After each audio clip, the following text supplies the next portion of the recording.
Good morning, everybody. Happy Thursday. Welcome back to the Fumble Live. I know you're surprised to see me. Devin is taking an exam right now, so let's send her some well wishes. Good luck to her on that exam. She will be back here tomorrow. We've got a lot to talk about today. Aaron Rodgers is out here spilling all the tea, and I am here for all of it. And Kyrie does not like his shoes. I cannot wait to see what you shoe heads are thinking about that one. But make sure you hit that subscribe button, give this video a thumbs up, share this to all your friends.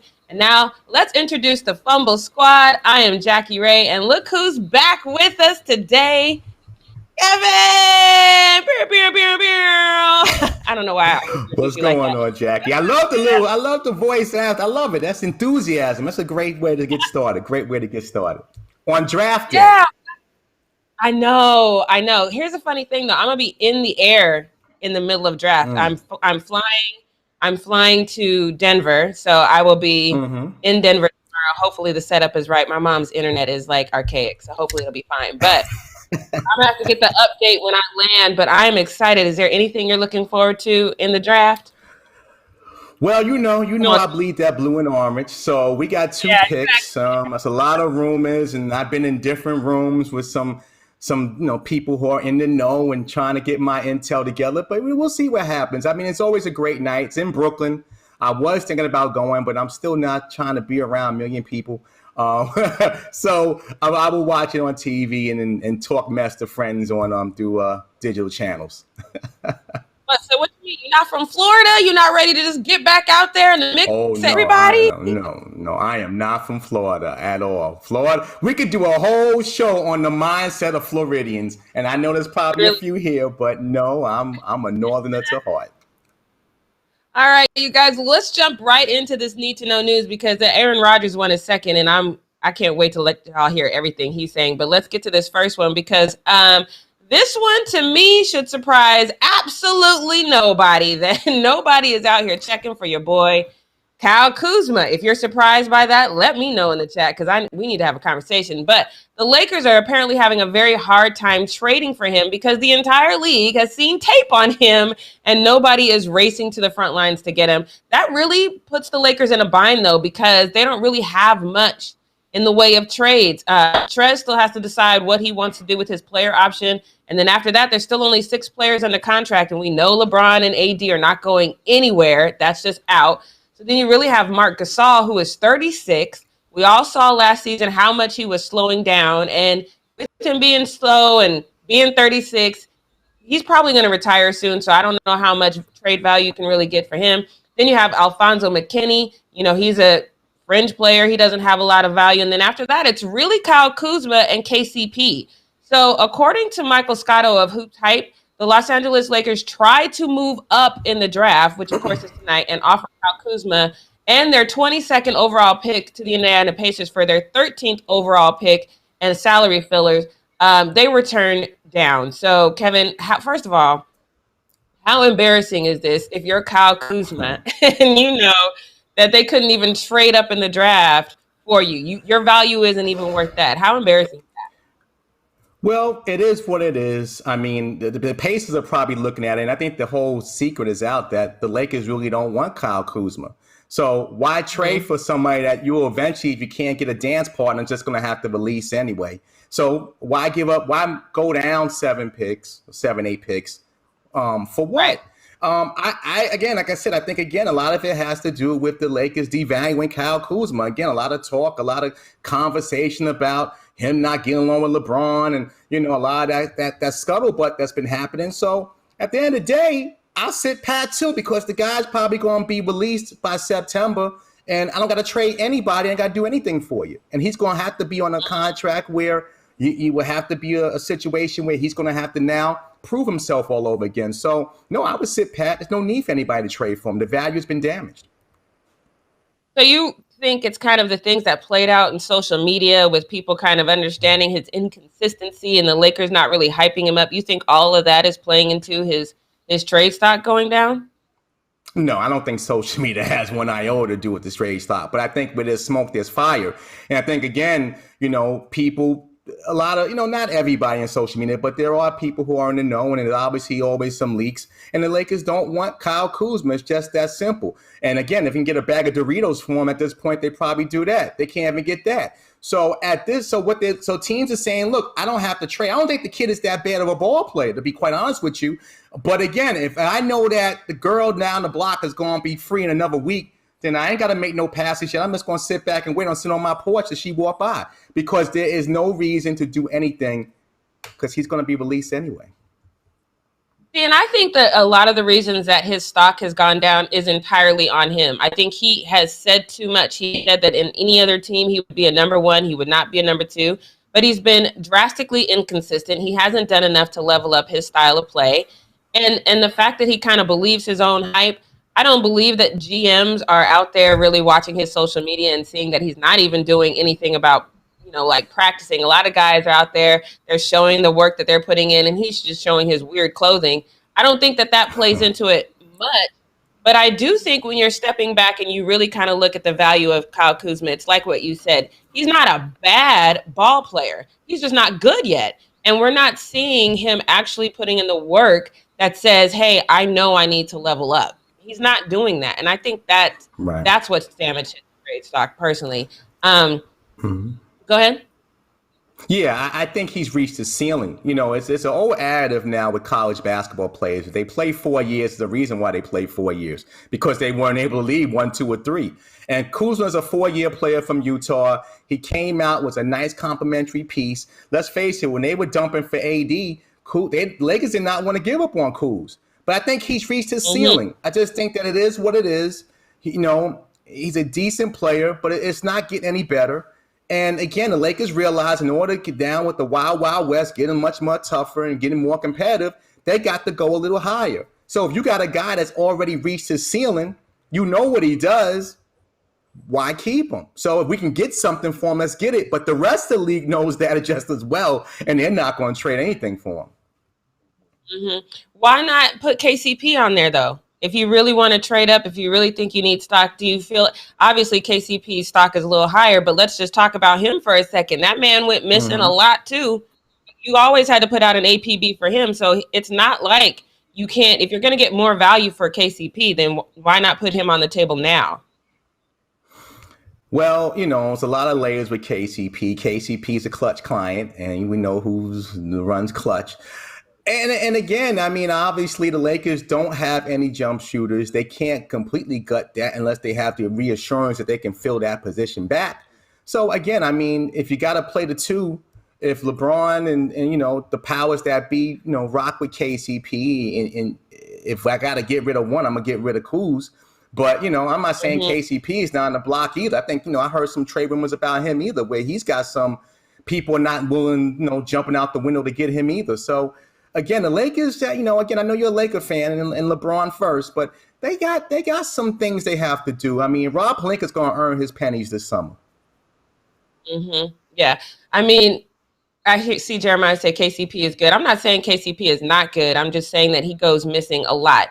And when you're the Lakers, that's not what we need. We need somebody who's going to be consistent. Obviously, that's not what Kuz has been. One more question, though, before we get into this next one. With all that we know about Kyle Kuzma, obviously people, like you said, are going to wait because they know he's coming up for free anyway. Is there a team where you think he would fit well? Kuzma, to me, needs to go to a team. He's got to do what Jeremy Grant did last year. He's got to go to a bad team and just reinvent himself. I think Kuz would be great in Cleveland with that young core. I think Kuz could be good in Sacramento. I know that you guys were trying to do Buddy Hield, and that was one of the trade rumors I heard earlier in the week. Kuz has got to go to a bad team. I don't know if he's the final piece to a winning franchise. Let's wait to see. But he needs to go to a team where he can really have some stretch. He's got his elbows out and he can make some plays and really build his confidence. Because right now I think his confidence is just completely shot. Very, very true. Very, very true. All right, Kyle, I can't say I wish you the best. I just wish you somewhere else besides LA. I mean, I hope you do the best over there, but I'm if you need someone to help you pack love, I'm available. I promise. But, the valet's in motion. Let's go on to this next one, because this next one I watched this entire speech, press conference, whatever you want to call it.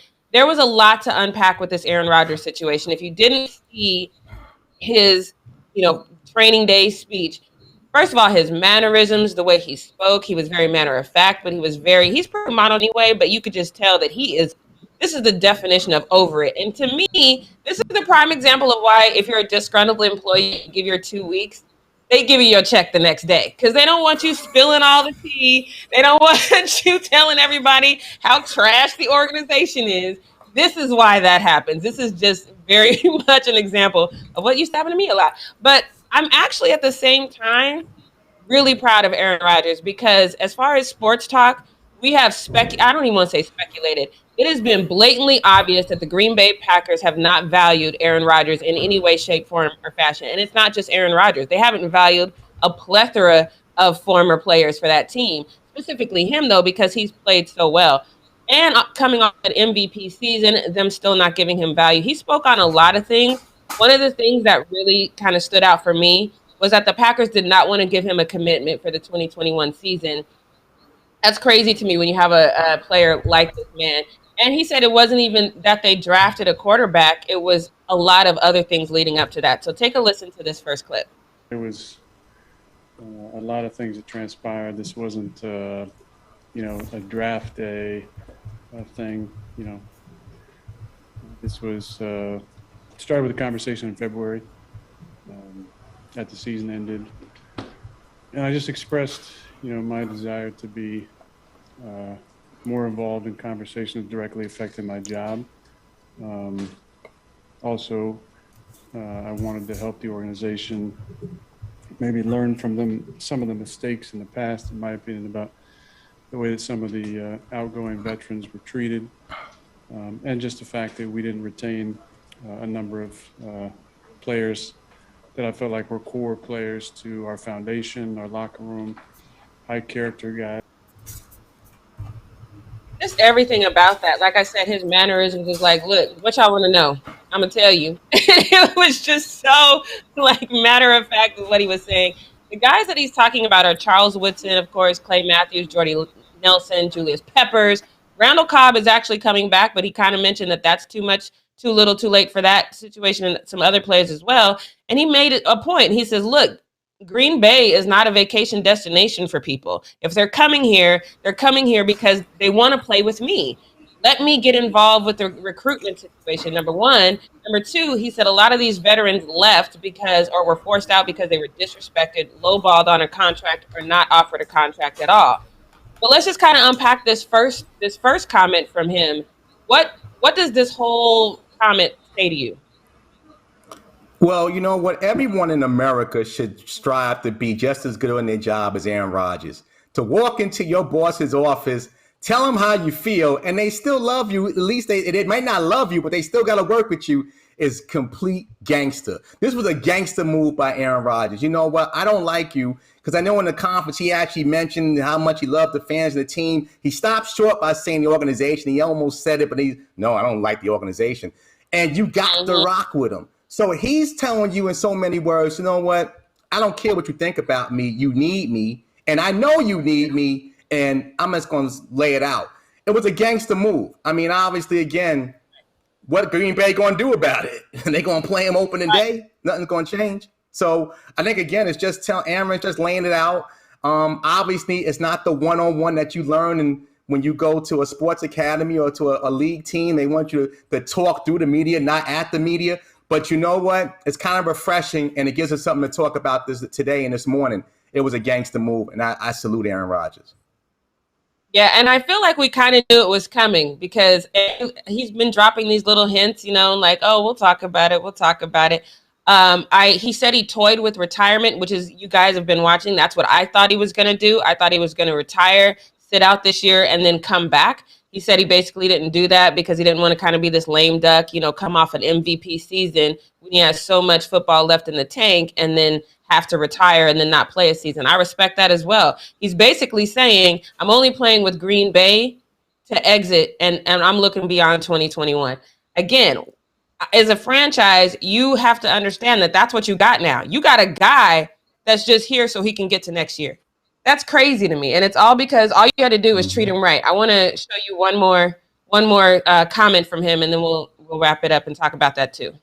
If I'm not a part of the future, then instead of letting me be a lame duck quarterback, if you want to make a change and move forward, and go ahead and do it. That obviously didn't happen. Like I said, it wasn't a draft day thing. There were conversations for a number of months leading up to that. Post the draft, I think what basically happened was then they said, we'll give you some money now. Let's see if we can throw some money at you. I said from the start it wasn't about the money. Obviously, I didn't show up for the off-season program or mini camp. To me, it was bigger than this. It was about trying to be a resource for the organization that I care about and love so much. Yeah, it's a lot. He basically said that he gave the analogy, it'd be like you as a writer, talking to the people in the room. It would be like you doing all this great work and saying, oh, I want to raise, and then the news platform you work for says no, and then all of a sudden you do something amazing again and they still say no, and then you say, okay, fine, here's another company that I'm going to, and they say, oh, wait, how about we give you some more money? Obviously they don't value you enough to try to keep you until it's too late. So my question is, though, what does this season look like for him? Because you clearly let us know you don't want to be there. Not only do you not want to be there, you are leaving after this season. What does this season look like for him? Got two options here. Number one, it can be Jordan, Pippen, and Rodman all over again, and kind of like us against the world mentality, bunker down, and let's just win this one, and the hell with 2022. We'll let that play out for everybody. Or it can blow up in their face, and it can be a complete debacle. Now, again, why I think this is a gangster move by A-Rod, now you got to show up. Don't come at me with no press conferences, hanging out in Hawaii all summer, all winter, and doing what you want to do, wearing T-shirts and all this other stuff if you don't come to win. You got to win a Super Bowl. I don't want to hear about Central champs or 10-win seasons or 40 touchdowns. You got to hold Lombardi in February, or all this was just BS. And that's just real talk. Where I come from, yeah, I give you that. But now you got to show up and show improve. So it's two options, Jackie. Either if they bunker down and us against the world and they come out smoking, or this thing becomes a train wreck and it'll be every last reporter hanging around Green Bay and not for the barbecue. Yeah, I just don't think that's fair, because it's still, yes, he's Aaron Rodgers. I think he's definitely capable, but they've never even given him the tools. You got Randall Cobb coming back. Okay, yay. But I mean, aside from that, they haven't even given him tools and weapons to use to win that Super Bowl. You're not going to go out there and win it by yourself. You know what I mean? So I don't know if saying that he has to win the Super Bowl is the end all be all when you got a franchise that won't even give you the tools necessary to do that. I don't know if that's fair. No, I agree with you, but he knows this. He's been with this franchise 17 years. It's Groundhog's Day anyway. What they did to Brett Favre, the guy he replaced. This is nothing new with Green Bay. So if you know, like Jackie, we're professionals. If you know how your corporations hang with you, it don't take you 17 years to realize that. You know that pretty quickly. So no, I'm not giving him no pity party. If you're going to come out and talk all that junk, got Devontae Adams holding up his contract, talking about, well, I need to be the best paid wide receiver. No, you got to hold Lombardi. All that is was just you were just running your mouth, and we just followed you, and that's that. Because this is a prove me society and a prove me league. Nobody wants to hear that. I'm a Jet fan. You think the Jets have had quality in 17 years? No. So, no, Aaron, you got to win now. You put up, now play out. You put the last dance on. Jordan won a title on his way out. Now you got to win one. He did. And if it wasn't about the money, like he said, he could have taken less money and gone somewhere else. So I agree with you on that. So we shall see. About the money. It's always about the money. Trust me. All right, you guys, let's get into the post up because we're going to talk about some craziness. People have literally lost their minds in the post up, and I'm here for all of us. But this one has got to be one of the dumbest thought processes. Let me just say this really quick. Quick sidebar. As the president of the kingdom, I would like to publicly denounce Cuffs the Legend. He is not one of us. He is not part of us. I know I have to denounce him a lot, but I need him to change his name so people don't associate him with the kingdom that is LeBron, because he's starting to get on my nerves. But He does the most ridiculous things. And this one he was trying to hide. He was trying to make it so we wouldn't know that he said this ridiculousness. But you know, screenshots live forever. So we got this first one from him. He says, Kyrie needs a better team around him. Let that one just sink in. Kyrie, that plays with James Harden, KD, all that okay, you big idiot. KD saw this, of course, responded to it. And at first I was like, what does this even mean? This is what he's trying to say. Cuffs the Legend was sleeping in his little cot on the floor typing this. He says, Kyrie needs a better team around him. And then he quotes that. This moment in time, I don't know if Cuffs the Legend is really living like this, because this moment in time apparently caused him to make his account private. So this user kind of pointed that out. Let me show you this. He says, KD really made Cuffs the Legend go private. And I was like, there's no way. You've been saying ridiculousness your whole social media life. There's no way this moment in time made you go private. So I head on over to his page, and I'll be damned. You know, went private because of KD showing him sleeping on the floor. Bro, like, don't say anything else. If you cannot take a little picture of some random dude on, stop it. Kevin, why would he even say this?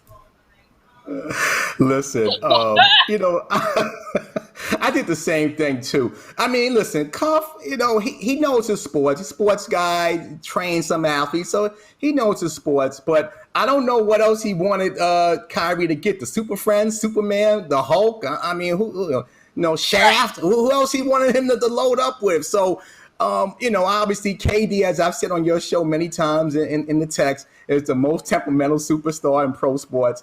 And he did it again. I mean, I guess they all quarantined in the Olympics. They can't go nowhere. So I guess he really going to play Twitter. And that was a classic comeback. That was a drop the phone type comeback. Like, you know what? I digress. I'm done. And that was classic. Right. So, I mean, that was classic. In a room that you look like you're sharing. That was... But here's the thing, though. If you're going to be this kind of troll, you can't go private when the clapback comes. Come on, my guy. This is just embarrassing all the way around. Again, not a part of the kingdom.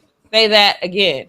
Now, let's get into this one that I know a lot of us want to talk about. We talked about shoe heads yesterday. I am not a shoe head. So if you are a shoe head in the chat, please get ready for this one. Let me know where you fall on this, because I fall right on the side of Kyrie. But look, this is not the first time this has happened. I know this happened with Jordan and Shaq. I think somebody said it happened with Kobe as well. But Nike has made the next Kyrie shoe, and Kyrie is not here for it. So let me show you, give you a little, obviously these are just samples. So this is the bottom of the shoe.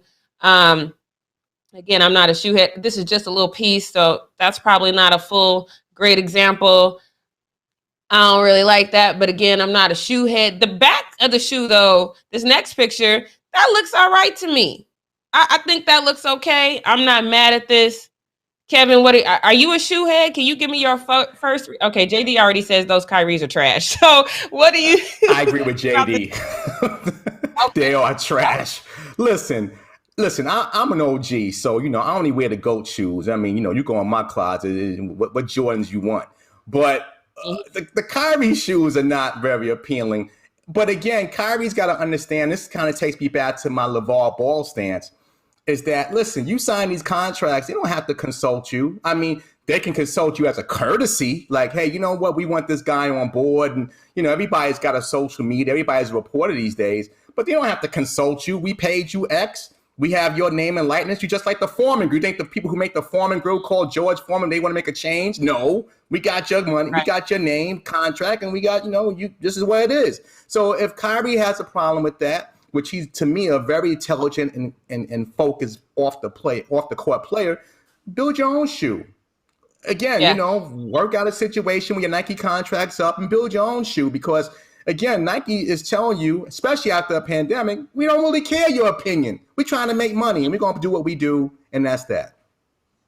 Yeah, well, Kyrie, for those of y'all who say this shoe is trash, Kyrie wants you to know he had nothing to do with it. And he made that known on his social media, matter-of-factly. And so he posted this to his social media. And I'm not mad at this. I 100%, if something's put out there in your name and you don't like the way it looks, you need to tell people about it. So we can post this next one. He posted this on his Instagram. Do we have that next one? Okay, well, the next one, let me just find it and read it to you because it's a pretty long, drawn out little post that he says about the shoes. He just doesn't like them at all. He says that he didn't have anything to do with it.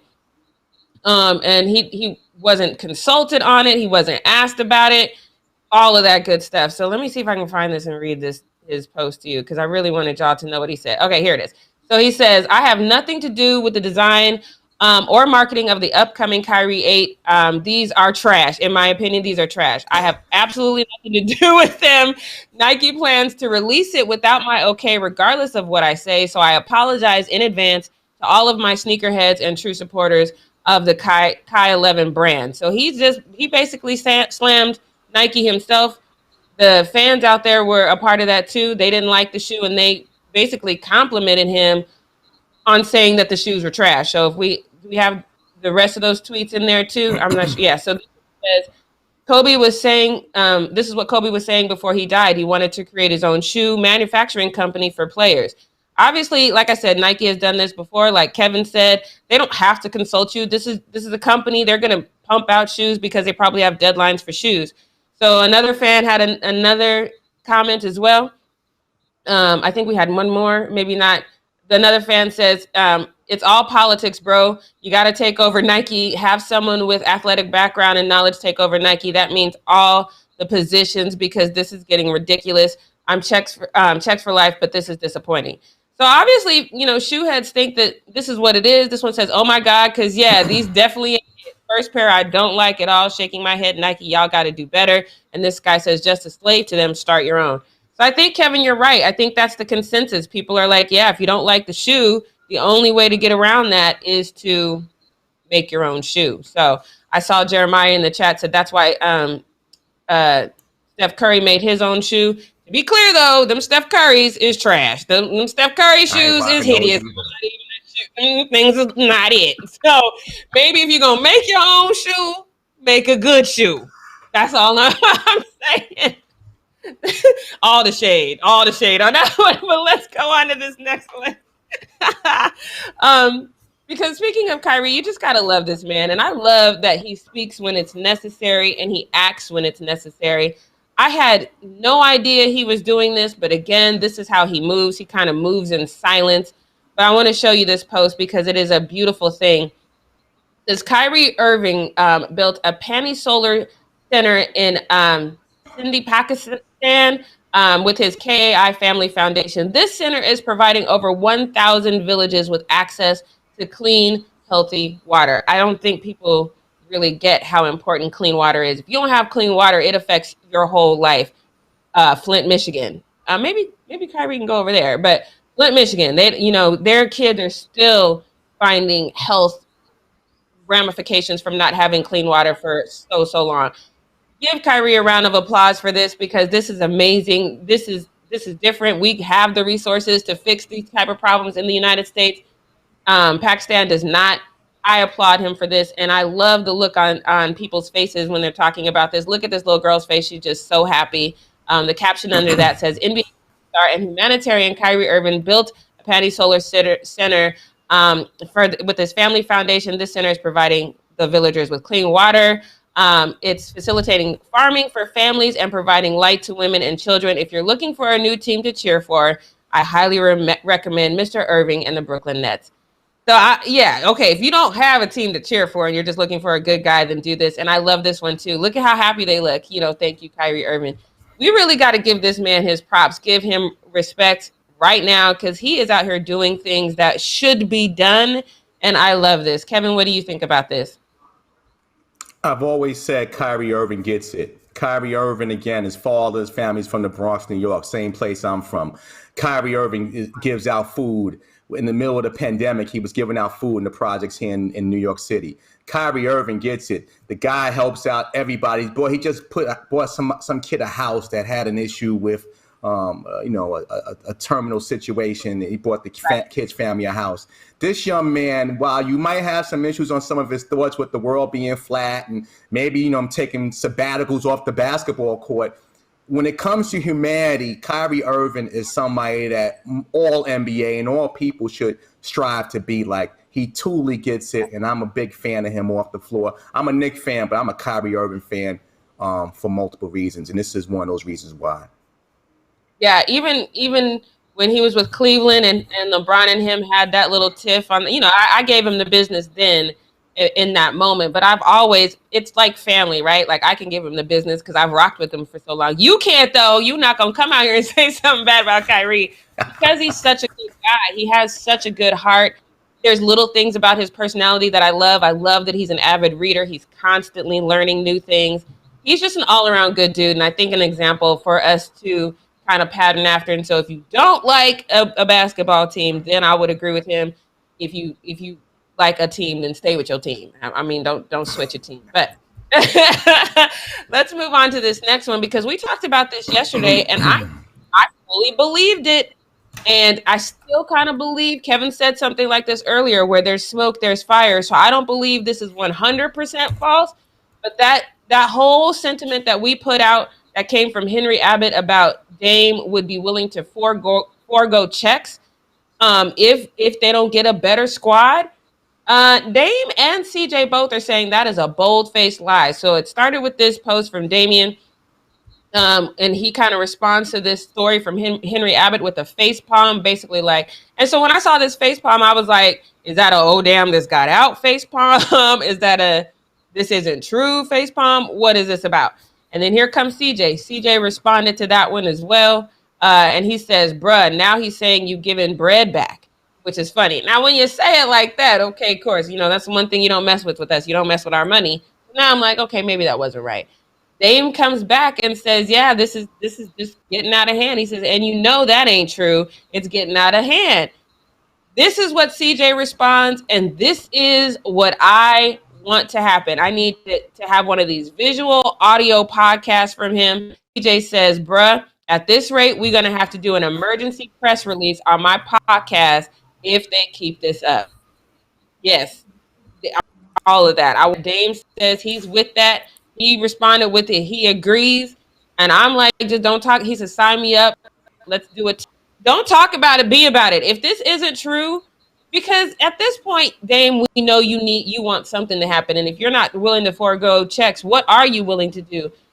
Kevin, I think this is one of those things that if they're going to do this podcast, they need to do it right now because we need to know what's really going on in the mind of Damian Lillard.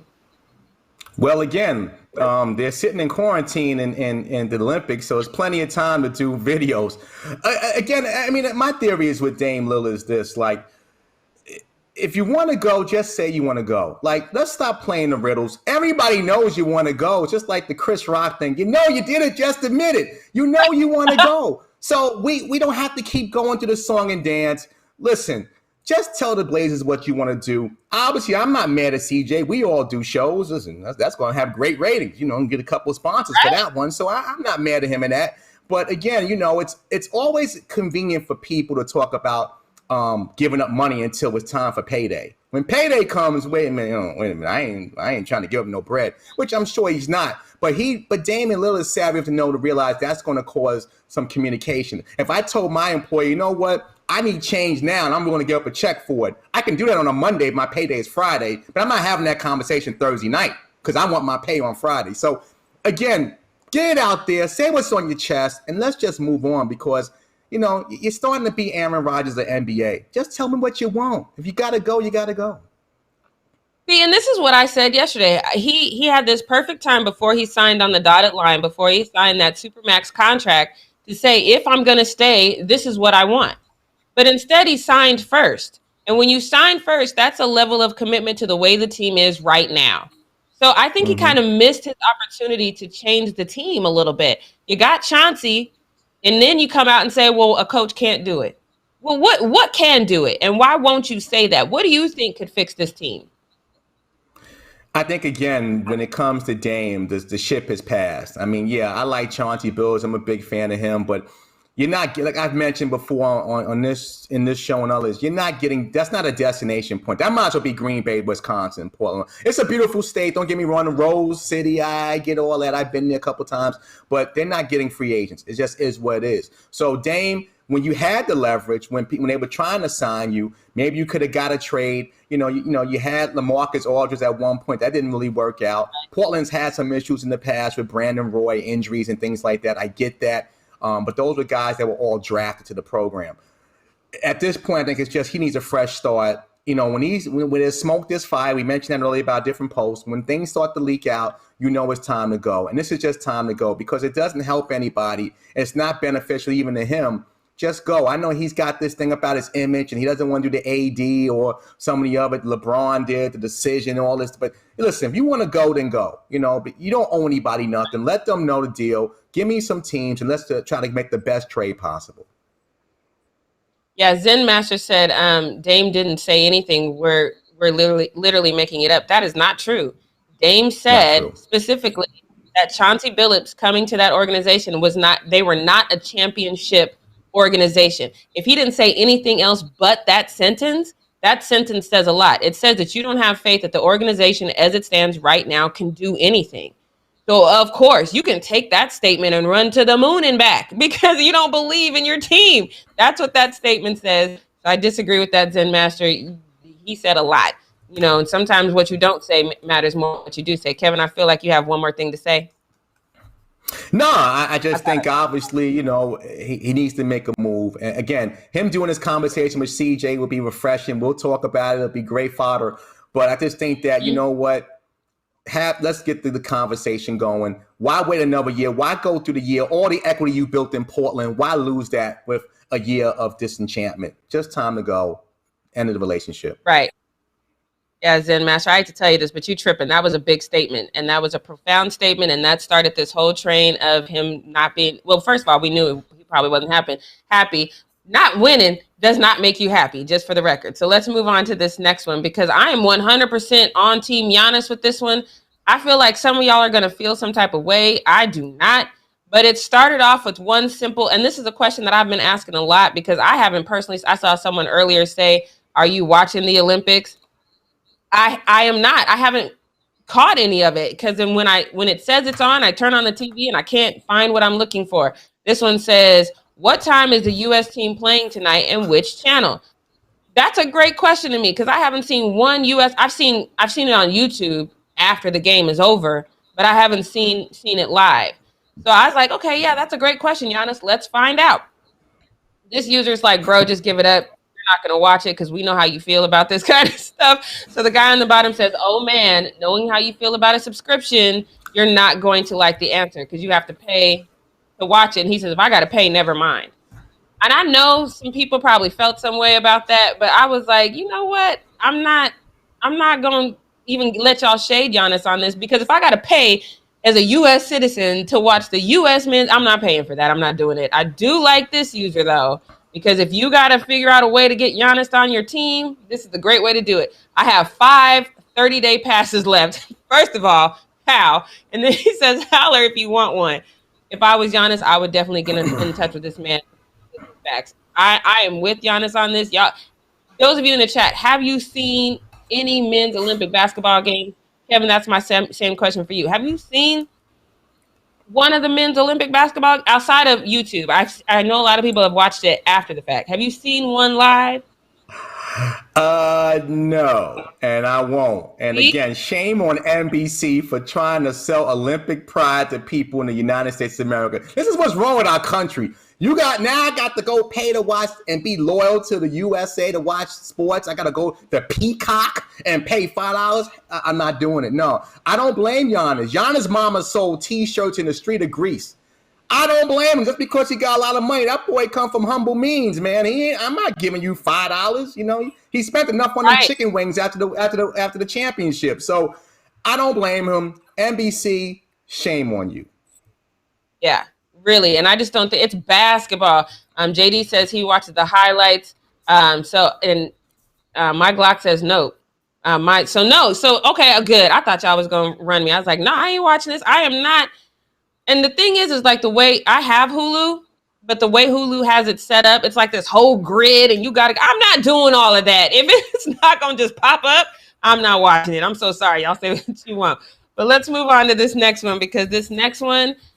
I almost forgot, you guys. Like when I was preparing the rundown for today, I almost forgot this moment in time, and it's because I wanted to. Because I don't want to talk about this. Y'all know I don't like this girl. I don't like this girl at all, but let's just get into it. So let's look at this first post from SportsCenter, which I like this. Patrick Mahomes is now part of a sporting Kansas City ownership group. He is also part owner of the Royals with his fiance, Brittany Matthews. He's also a co-owner of Kansas City NWSL. That is fantastic. This next question is a legit question. So let's get to it. Her clapback, girl, he says, how'd this girl get ownership? Where'd she get her money? And she says, from my own bank account. You need to finish the sentence, ma'am. My own bank account that Patrick put money in. You ain't out here with no job. You ain't hustling. You ain't, girl, bye. Nope. Stop it. That's all I'm going to say about that. I'm going to move on to this next one because I don't like that woman at all. I'm not giving her no more airtime. Let's move on to this next one. I'm so sorry. So look, I love when athletes have a lot of time on their hands to do weird things and play pranks on people. I'm going to have a lot to say about this next one, though, when we get to the end of it, because ladies, we're going to have a conversation because this could happen to all of you who are of a certain body build, and I'm going to explain how you can avoid it. But Tyreek Hill, y'all know how fast Tyreek Hill is. He took to his Instagram and he posted this. Let me show you. If you don't know who Cheetah is on Instagram, it is Tyreek Hill. He says, Grandpa Cheetah coming to a city near you. Who we racing next? Nobody should be out here trying to race Tyreek Hill. But you would if you didn't know it was him. So take a look at how he's going out here meeting people. First of all, flawless old man getup. You killed the old man getup. You look like an old man, right? Now let's head on over to TikTok and see what he's doing and how he's out here. And the problem I really have with this is this the only video I've seen so far. I didn't have to do this lady like this. I don't like it. Y'all take a look. For my grandpa, and he's finna be racing people on South Beach today. You ready? Stay ready, son. From this post to the trash can. Let me get my skirt. Let me get my girls my skirt. Yeah, get right. Get right. Y'all ass and everything. Get right. Ready, set, go! What?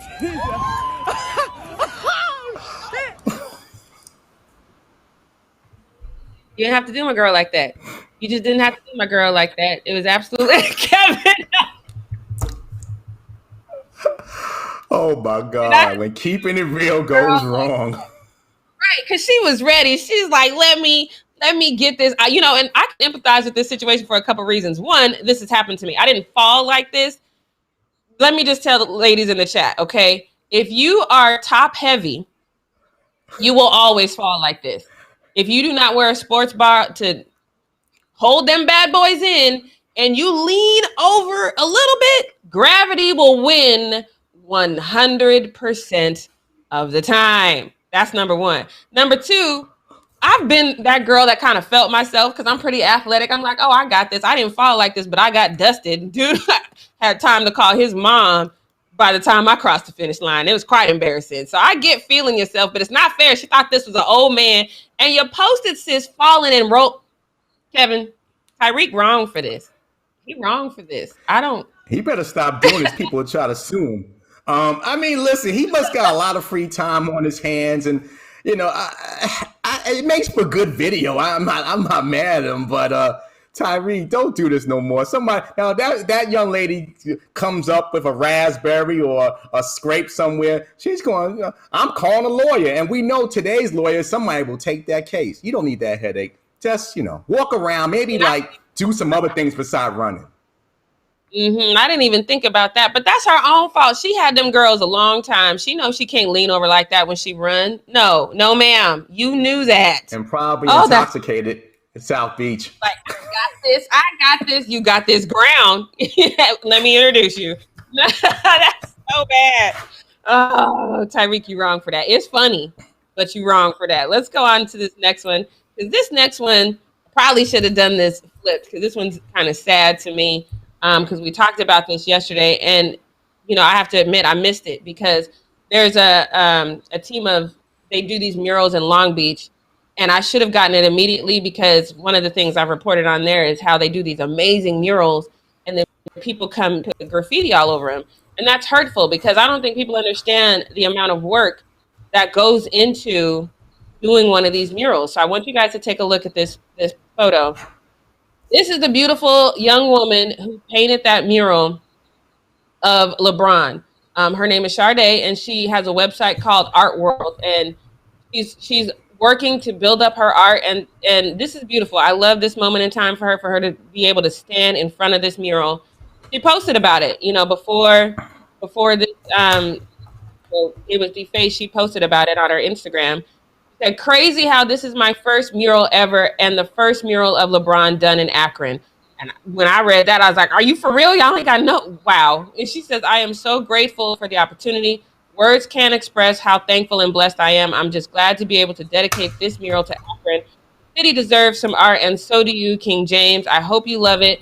Thank you for inspiring me. Can't wait to see Space Jam 2 and what else 2021 has in store. Hashtag just a kid from Akron." I think that's beautiful. Love to see this young lady out here. Her first mural. It's beautiful. It's a representation, and I didn't even know it was the first mural of LeBron James in Akron. How proud she must have been in that moment. Of course, we know what happened next with it being defaced. I just love that moment for her. But look, of course, we know this, and now it looks terrible. And now she had a moment to kind of respond to it. And I just feel so bad for this young lady. I really do. She said, "First thing I'm going to say is this will not stop me. I saw what happened to my mural, and whoever did it should think about this. Why would you even take time out of your day to go mess up what someone else did in the community? Did it make you feel good? I took my time on this, but you know what? I left my mark. Whether it was one of my haters or LeBron's haters, I don't wish harm on nobody. I'm still going to keep going and do great things. I hope you know that this is not going to stop me. It's all love. Hashtag Akron help, hashtag Akron force, and hashtag stop the hate and keep going." This is so, and that's what I think people miss. You're not hurting LeBron in this. You're hurting this young lady who went out, because LeBron is the GOAT, number one. Number two, and he's definitely the GOAT at ignoring y'all. He's very, very good at that. So you're not hurting him. You're hurting this young lady who had this pride, and you stole it from her. This isn't about LeBron. This is her. You stole it from her. Obviously, people responded as well. There was so much said, just why, like, it's too much hate in this city. Wow. And this other person said, "That's Akron for you." I've heard a lot of comments like that. And this one says, "Makes me angry, but mostly sad, but also angry. What the hell?" And then I agree very, very much with this next user. "That's heartbreaking, shaking my head. People are so hateful. I'm sorry this happened. If you need hands to help you fix it, fix whatever, let's do it." I hope that I see that. I hope that tomorrow I'm showing you a post of everybody getting together and going out there and helping this young lady fix this mural, just to show support to her and to show community. Regardless, this is your city. Making your city look like trash is not beneficial at all. And you guys got to learn that no matter where you are. Kevin, what do you think about this one? Well, first and foremost, it's really unfortunate. And, you know, again, and not to take the fun off the show, but the LeBron hate is a little bit deeper than normal. And, you know, it to me, it runs deep, and it has a lot of things, and it could be a whole different show on that. And I think, again, the hope is that this community, with this atrocity, this community will come together and realize that little things like this can't happen. This, you know, again, like I said, LeBron's done so much for that community, but the hate for LeBron is so deep. I mean, it's like they had a report like half the country hates LeBron, and it's not because he plays for Lakers. It's a lot of deep-rooted stuff with LeBron, and you know, it's unfortunate that people, you know, have this feeling in their heart for somebody who's just trying to do well. Whether you like him or not, whether you agree with all the things he does or not, the man is doing phenomenal things. The schools and, you know, helping young people. It's sad and it's got to stop. But the hope is, through this situation, there's a silver lining where everybody comes together and really, you know, puts this thing back in order. Because it's bigger than just the mural. It's about people and the hate that people have. Yeah, and it's about that city, you know, and I've never understood when I take the train to Long Beach and I see these amazing houses that are technically in the hood. And part of what makes it the hood is there's graffiti everywhere, there's trash.